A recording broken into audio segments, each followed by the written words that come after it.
সকালের নাস্তায় আমি মাঝে মাঝেই রুটি, আলু ভাজি, ডিম পোস্ট বানিয়ে থাকি। আর এটা কিন্তু খুবই পছন্দের একটা সকালের নাস্তা আমার।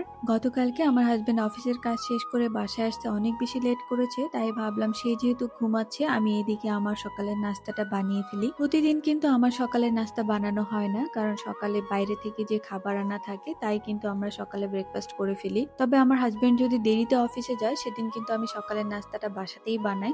তো সকালবেলা ঘুম থেকে ওঠার পরপরই কিন্তু আমি কিচেনে চলে এসে আলু কেটে নিয়েছি। আর এটা কিন্তু একদমই দেশি আলু ছিল, এটা হতে বেশি একটা সময় লাগে না। একদিকে আমি আলু কেটে কড়াইতে বসিয়ে দিয়েছি, আর ওদিকে কিন্তু আমি রুটিও বেলে নিয়েছি। রুটি আমাদের 4 থেকে 5টা হলেই হয়ে যায়, আর 4-5টা রুটি বানাতে তেমন একটা বেশি সময় লাগে না। তো আমার কিন্তু রুটি বানানো একদম কমপ্লিট। আমার হাজবেন্ড ঘুম থেকে উঠে গিয়েছে, আর এদিকে আমার নাস্তা বানানো রেডি। তো এখন দুইজনে বসে নাস্তাটা শেষ করব। আমাদের কার কার এই নাস্তাটা পছন্দ কমেন্টে কিন্তু জানাতে পারো। আর আমার তো মনে হয় সবারই এই নাস্তাটা অনেক পছন্দ।